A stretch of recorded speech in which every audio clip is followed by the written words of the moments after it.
Everyone, welcome to genic. मुझे ऐसा लग रहा है कि आप लोग एंजॉय कर रहे होंगे सीरीज को। ये जी स्कोर की जो सीरीज है आपके लिए बहुत इंपॉर्टेंट है। आपको कुछ अच्छे क्वेश्चन देखने को मिलेंगे। आपका एक रिवीजन में ना बहुत ज्यादा आपको एक अच्छा इनपुट आपको मिल रहा है, इसको यूटिलाइज करिए। रिवीजन को यूटिलाइज करना है क्वेश्चंस के थ्रू, इसलिए सीरीज आपकी चलाई गई है। मैक्सिमम सब्जेक्ट कवर करने की कोशिश की जा रही है। हर दिन आपको 7 से 8 क्वेश्चन आपको प्रोवाइड किए जा रहे हैं, जो कि आपको जेनिक लाइव ऐप पे आपको जाके एक दिन पहले आपको क्वेश्चन मिल जाता है, उसको आपको सॉल्व करना होता है। सॉल्व करके अपने आंसर को सबमिट करना होता है and next day we are providing the solution. तो आपने क्वेश्चन नंबर जो 3 आपका है जी स्कोर नेटवर्क थ्योरी का, आप देख रहे हो इसमें question number 3, this one is the question number 3। Okay, यहां पे सिंपलेस्ट आपसे पूछा क्या गया, the find the value of I R. The find the value of I R in this circuit, it is asking about the find the value of I R. Okay, अब I are की value निकालना है।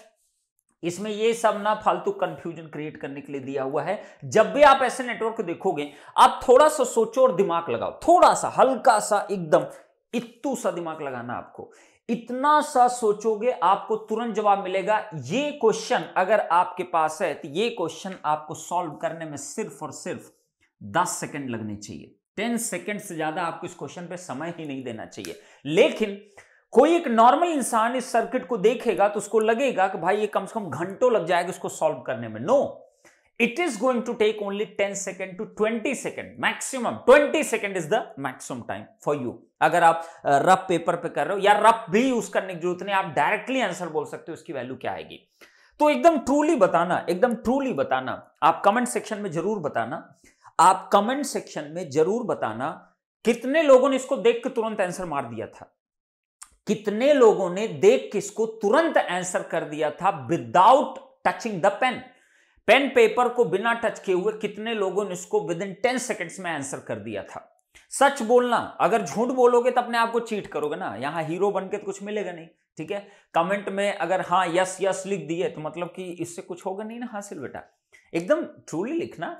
देखो, हमारे आपके बीच की bonding ना एक जेन्युइन होनी चाहिए। जेन्युइन बॉन्डिंग आप बनाओगे तो हमको बहुत अच्छा लगेगा आपको गाइड करने में। लेकिन जब ना फालतू वाला काम होता है ना, जैसे टेस्ट सीरीज लोग करते हैं, जैसे टेस्ट सीरीज हमने कह दिया कि भाई कल आपको टेस्ट सीरीज देना है, तो पता चला किसी ने अपने दोस्त को बोला तू भाई पहले अटेम्प्ट कर ले, फिर हम सारे क्वेश्चन देख लेंगे और उसका आंसर देख के फिर मैं अटेम्प्ट करूंगा और मैं टॉप कर जाऊंगा, फिर हमको डिस्काउंट मिल जाएगा। नहीं, ये कर तो लोगे, ये 1 टाइम होता है, 2 टाइम होता है, 3 टाइम होता है, बट जिंदगी में ना हमेशा हार जाओगे अगर इस एटीट्यूड से चलोगे। ओके बच्चों, तो आप सब कोई बेटा अपने आप को थोड़ा जेन्युइनिटी लेके आओ और हमेशा ना एक जेन्युइन तरीके से बात किया करो। अपनी एक अच्छी बॉन्डिंग बननी चाहिए।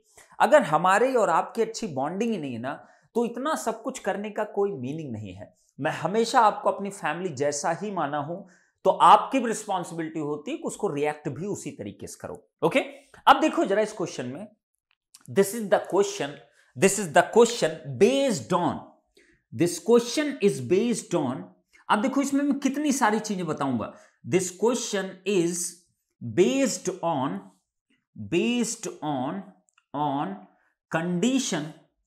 Condition for the flow of current. Correct है। तो आपने अगर जी सेवियर फॉलो किया होगा, आपने अगर क्रैश कोर्स फॉलो किया होगा, तो आपको वहां बताया गया था कि करंट को फ्लो करने के लिए क्या कंडीशन होती है। तो करंट फ्लो करने के लिए 3 कंडीशन होती है। क्या क्या कंडीशन थी, याद आ रहा है? रिवाइज करो, याद आ रहा है? मैंने कहा था ना 8-10 क्वेश्चन में पूरा बेसिक मैं खत्म कर दूंगा।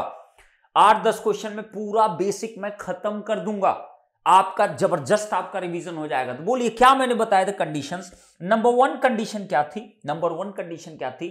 किसी भी सर्किट में करंट अगर फ्लो करना है तो क्या होना चाहिए? There must be a source. कैसा? Independent source. कैसा सोर्स? इंडिपेंडेंट सोर्स होना चाहिए कि नहीं होना चाहिए? अगर आपका सोर्स ही नहीं है तो सर्किट सिंपली क्या कहोगे, डेड सर्किट है, उसमें कोई करंट नहीं फ्लो कर सकती, तो सर्किट का कोई मीनिंग नहीं है। तो करंट को फ्लो करने के लिए सबसे पहली कंडीशन क्या है कि there must be a source, independent आपका सोर्स होना जरूरी है सर्किट के अंदर, अदरवाइज कुछ नहीं हो सकता। करेक्ट। तो इसका मतलब इस सर्किट का अगर देखो तो इसमें देखो तीन तीन इंडिपेंडेंट सोर्स हैं, एक 12 एंपियर का है, एक 3 एंपियर का, एक 0.5 एंपियर का है कि नहीं। तो इसका मतलब ये तो डेड सर्किट तो नहीं है, ये सर्किट आपका काम करेगा, ये एक एक्टिव सर्किट है, ये इसमें एनर्जी अवेलेबल है, एनर्जी इसमें एनर्जी की वजह से ही आपका करंट फ्लो करने वाला है। करेक्ट। नेक्स्ट मैंने क्या कहा था, नंबर टू कहा था for the flow of the current, there must be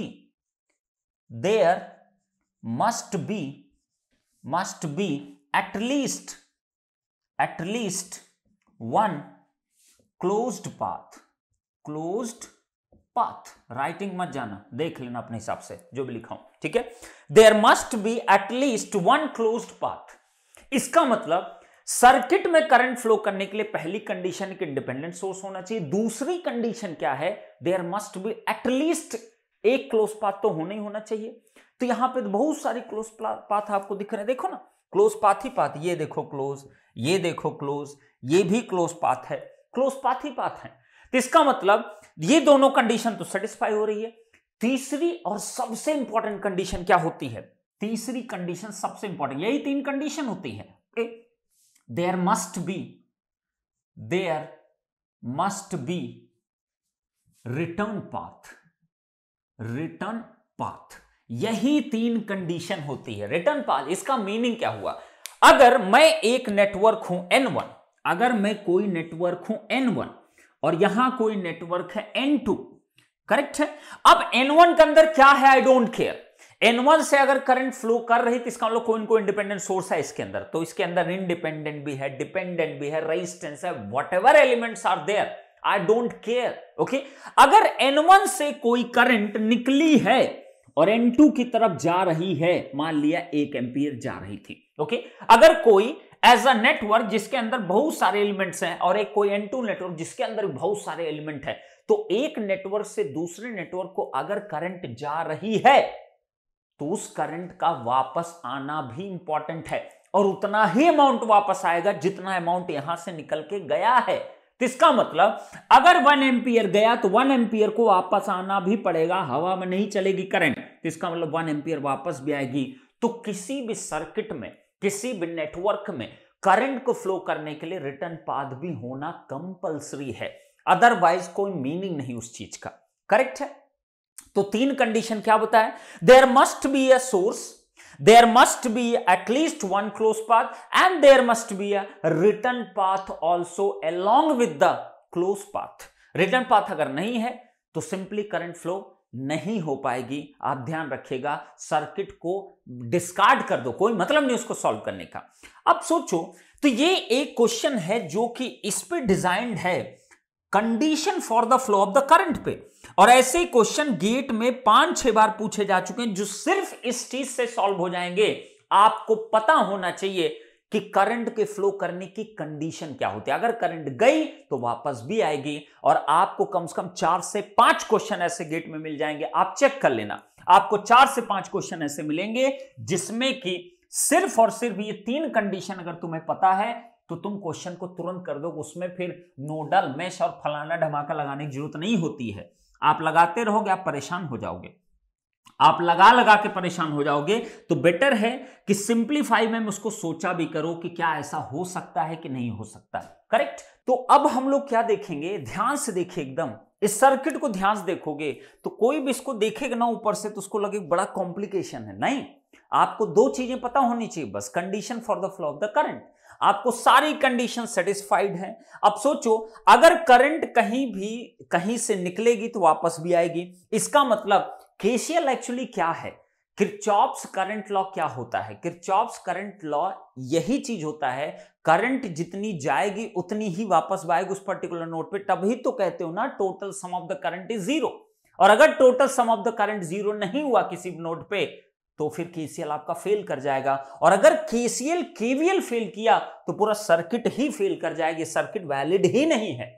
तो सर्किट की वैलिडिटी के लिए KVL, KCL, condition for the flow of the current, condition for the flow of the current is just a KCL. Okay, ध्यान रखिएगा, ये सब चीजें आपका सेटिस्फाई होना बहुत जरूरी है, अदरवाइज सर्किट इनवैलिड है, कोई मीनिंग नहीं इसका। अब सोचो, यहां जरा ध्यान से एकदम देखिए, एकदम ध्यान से देखिएगा, एकदम ध्यान से बेटा देखिएगा, आपको समझ में आ जाएंगी चीजें। आप ध्यान से देखो, अगर मैं इस पे गौर करूं, ये नीचे वाले पोर्शन पे, ये इतने पोर्शन पे, इतना पोर्शन गौर करिए, सबका इक्वल पोटेंशियल पॉइंट है कि नहीं? तो क्या मैं इसको एक सिंगल नोड कह सकता हूं? बिल्कुल कह सकता हूं। तो नीचे वाले को मैं एक सिंगल नोड कह दिया, जिससे एक करंट आपकी देखो इस पे 12 एंपियर आ रही है, इस नोड पे आ रही है ना, 12 एंपियर जा रही है, 12 एंपियर इस पे जा रही है, ये देखो 12 एंपियर इधर जा रही है। नेक्स्ट बताइए, इसी नोड पे इनकमिंग आपकी आईआर करंट आ रही है, ये लो आईआर करंट आपकी इनकमिंग हो गई। नेक्स्ट बताइए बेटा, इसी नोड पे आपके 3 एंपियर जा रही है तो मतलब आउटगोइंग है, 3 एंपियर है। नेक्स्ट बताइए, इसी नोड पे आपकी इनकमिंग है आपकी 8.5 एंपियर, तो 8.5 एंपियर क्या हो रही, इनकमिंग हो रही है। सही कि नहीं से? तो ये जो नोड मैंने बनाया, ये एक्चुअली ये वाला नोड है, करेक्ट? एकदम ना, जो कुछ भी नहीं जानता ना उसके लिए मैंने बना दिया, इसकी सब जरूरत नहीं होती आपको। अब सोचो, इस पे अगर मैं केसीएल लगाऊं तो बताइए, टोटल सम ऑफ, केसीएल क्या कहता है, सम ऑफ आउटगोइंग करंट, जिसको नहीं पता लिख लो, outgoing is equal to sum of incoming current. कई लोग तो इसी में कंफ्यूज हैं, 2-4 साल से केवीएल केसीएल पढ़ रहे हैं, लेकिन आज तक केवीएल केसीएल ही नहीं लगा पाते। बिगेस्ट प्रॉब्लम इज दैट कि आप कई सालों से केसीएल केवीएल पढ़ रहे हो, इतने पूरे यूट्यूब पे केसीएल केवीएल पढ़ा के मतलब नरक मचा दिया, even though you are not, मतलब तुम अभी उस लेवल तक नहीं आ पाए तुम केवीएल केसीएल ढंग से लगा सको, रेस्ट की बात ही छोड़ दो। ओके, इसीलिए लिख दिया, मैं भी इसीलिए लिख दिया, कम से कम तुमको समझ में आ जाए। तो sum of outgoing current must be equal to sum of incoming current, या आप कह सकते हो total sum of the current at particular node is always equal to 0 for the validity of the network और सर्किट, करेक्ट? अब बताओ, sum of the outgoing current कितना है, 3 एंपियर, 12 एंपियर, तो 12 प्लस कितना, 3 हो गया।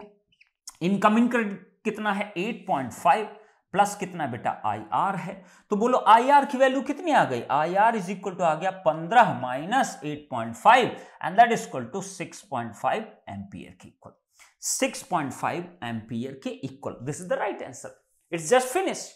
तो आप बताइए, ये तो मैं आपको बताने के लिए इतना सब कुछ किया, बट अगर मैं मतलब एज अ स्टूडेंट, आप सोचो मैं क्या करता है, क्वेश्चन आता मेरे को, तो मैं इसको ना 10-15 सेकंड तो मैं लेते इसको ध्यान से देखने में, सर्किट को ध्यान से देखा हर एक चीज को, क्योंकि ये बहुत डिस्टर्बिंग है ये जो बना हुआ है आपका। ओके, तो आप सोचिए, मैं देखता नीचे ध्यान से, मैं देखता कि एक सिंगल पॉइंट है, 3 एंपियर इधर गया, 8.5 इनकमिंग आया, ये 12 एंपियर इधर गया, तो सिंपल इस नोट पे केसीएल लगाइए, आंसर तुरंत 6.5 आता है। 10-20 सेकंड आपका खर्च होता, you will get your 1 marks और 2 marks, whatever the question will be, correct?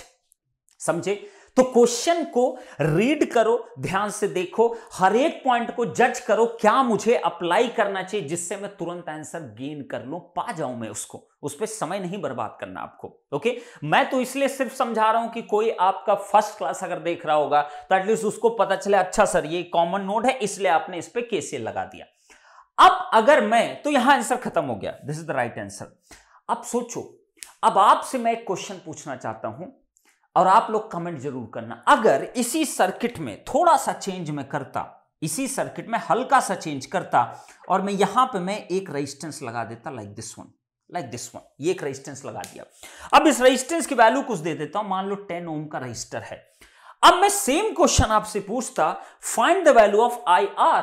Again मैं आपसे क्वेश्चन पूछता, find the value of IR। तो ये आपका होमवर्क क्वेश्चन है, आपका ये होमवर्क क्वेश्चन है, find the value of IR। Again मैं कहता, अब बताओ IR की वैल्यू कितनी आएगी, क्वेश्चन मार्क, अगर यहां 10 ओम का रजिस्टर लगा दिया जाए। तो ये जानना बहुत जरूरी है आपका, क्या IR की वैल्यू 6.5 जो पहले आई, क्या उतनी ही आएगी या बदल जाएगी, ये आपको यही तो जज करना है इस क्वेश्चन में। तो आप सबको जज करना है इस क्वेश्चन को अच्छे से।